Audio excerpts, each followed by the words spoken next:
Good afternoon and welcome. Today is Wednesday, the 24th of March. In announcements, yesterday an Easter letter was mailed out to everyone on our contact list. If you're seeing this and don't currently receive our email or regular postal mailings, please drop us a line at cathedralchurch@eastlink.ca. With that Easter letter, you will receive a lovely bright pink schedule listing services from Palm Sunday through Easter Sunday. Services will be held daily throughout Holy Week, both in person and online. We'll also maintain our usual in-person schedule of services, 7:30 a.m. Wednesday morning here in the Cathedral, a Wednesday noon-hour meditation in the Great Hall, and Friday noon again here in the Cathedral.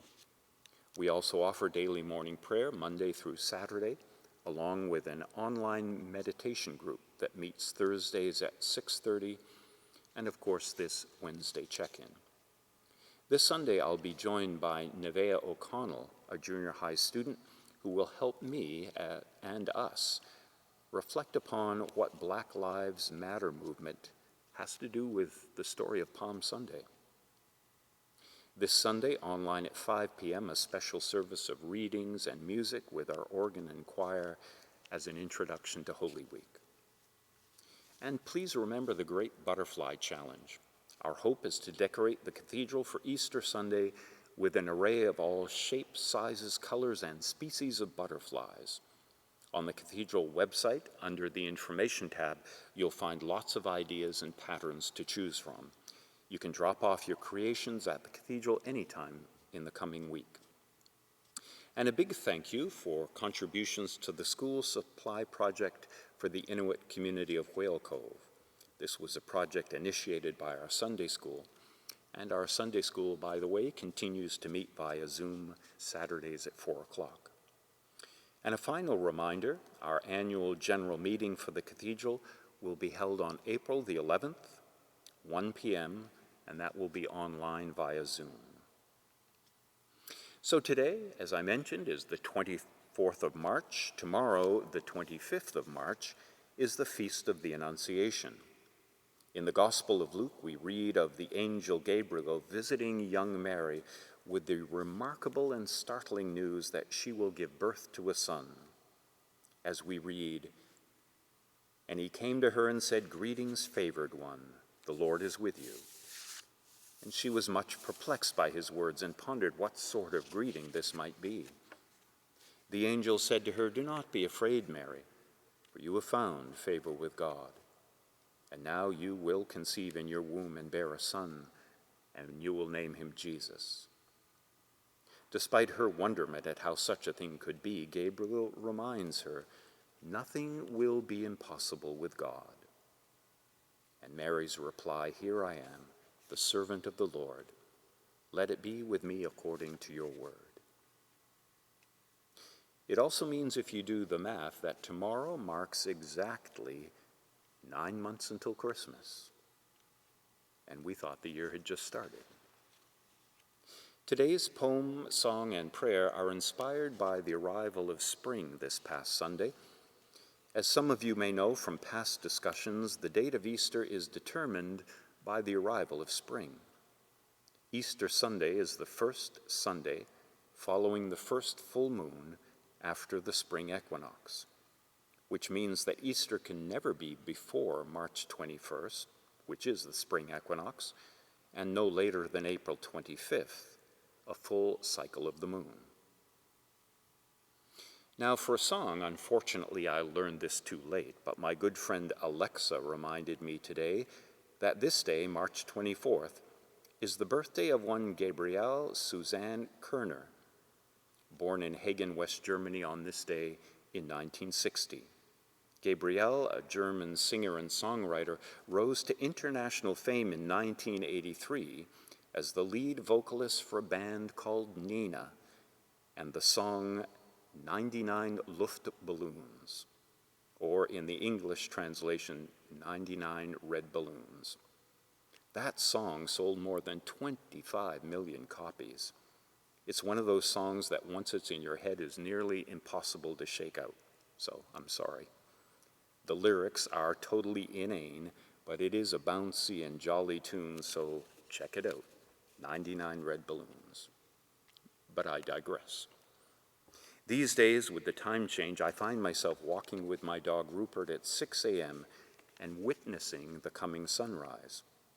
We live on a fairly high hill, so along the crest of the hill, Halifax Harbor stretches out below us on one side, and on the other we look out toward Lawrencetown and the hills of Musquodoboit to the east. Yesterday, a thin blanket of fog hung over the harbor, pretty much eliminating any sightlines of the city.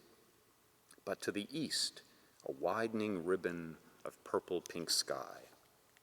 And the song that came to mind was one by the Beatles from their Abbey Road album, the song Here Comes the Sun.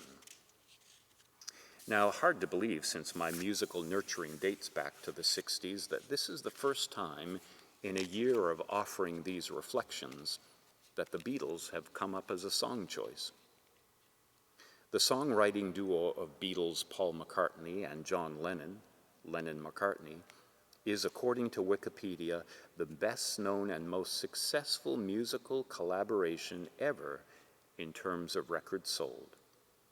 Between 1962 and 1970, the partnership published approximately 180 songs, most of which were recorded by the Beatles group, forming the bulk of their catalog and selling over 600 million records worldwide. But the interesting story is that Here Comes the Sun, one of the best-known Beatles songs, was not written by either John or Paul, but by George Harrison. George, who often lived in the shadows of his bandmates, never felt he had the same talent, but he did compose several songs and eventually would launch a successful solo career. According to the story behind this song, George had skipped out on a day of contract negotiations at Abbey Road Studios and spent the day at the home of his good friend Eric Clapton out in the country. The lyrics reflect his relief at the arrival of spring and the temporary respite he was experiencing from the band's business affairs. Again, from Wikipedia, as of September 2019, it was the most streamed Beatles song on Spotify globally, with over 350 million plays. So look up George Harrison's The Beatles, Here Comes the Sun. Little darling, it's been a long, cold, lonely winter. Little darling, it seems like years since it's been here. Here comes the sun, here comes the sun, and I say it's all right. A poem on the theme of spring, one by Christina Rossetti. Christina Georgina Rossetti was born December 5th, 1830, an English poet who wrote romantic, devotional, and children's poems. Some of her poems were set to hymn tunes that you would probably recognize, such as In the Bleak Midwinter and Love Came Down at Christmas, both of which can be found in our Common Praise hymnal. Her poem, like many of the Romantic poets, is both light and dark at the same time. You can be drawn in by the somewhat simple lyric imagery, then brought up short by a cold dose of reality. She speaks of the cycle of life. Just as spring awakens in us new life and new beginnings, Rossetti reminds us that winter will come again. Christina was the youngest child of 4 of an exiled Italian poet, Gabriel Rossetti, who immigrated to England in 1824 and established a career as a Dante scholar and a teacher of Italian. He was appointed to the chair of Italian studies at the newly opened King's College, London.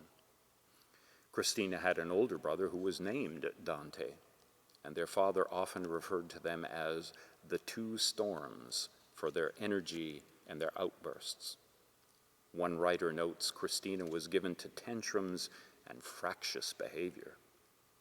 Christina's writing is attributed to both the creative household in which she grew up and the fact that her mother Frances loved reading to them. Christina would become one of the Victorian age's finest poets, She and Elizabeth Barrett Browning are considered the greatest female poets of their era, the author of numerous books of poetry. This particular one is titled simply Spring. Frost locked all the winter, seeds and roots and stones of fruits.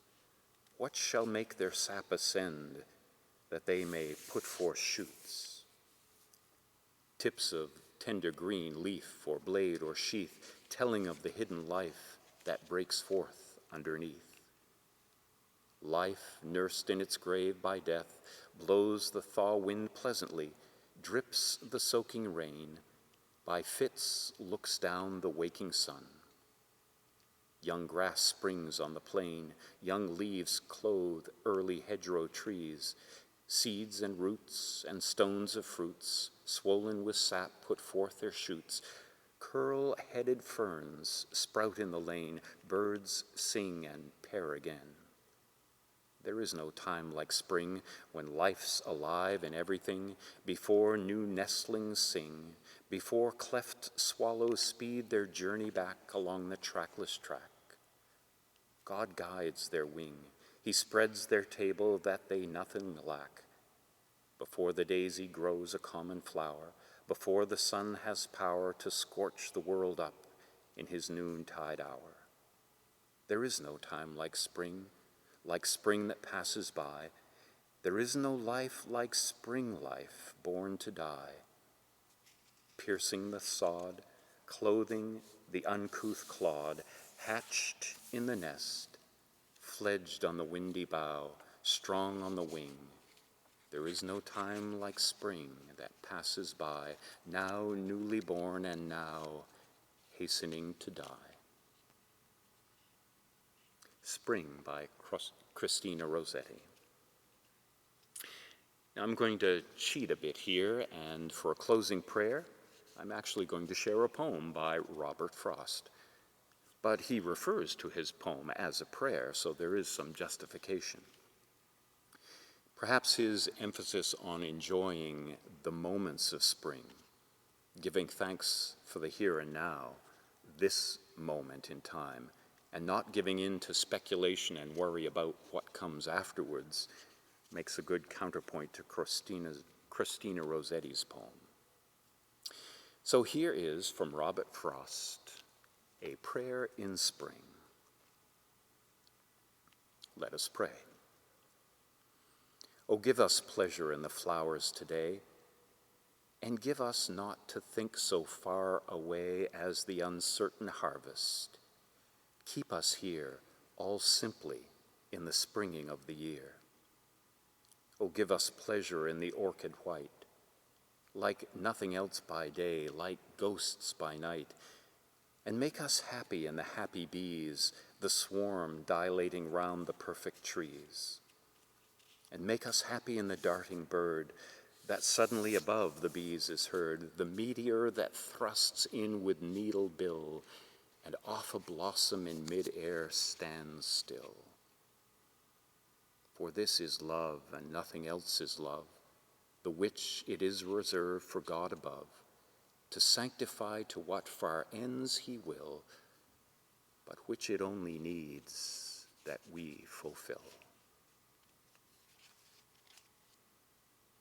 Keep in touch, stay safe, and keep the faith until we meet again.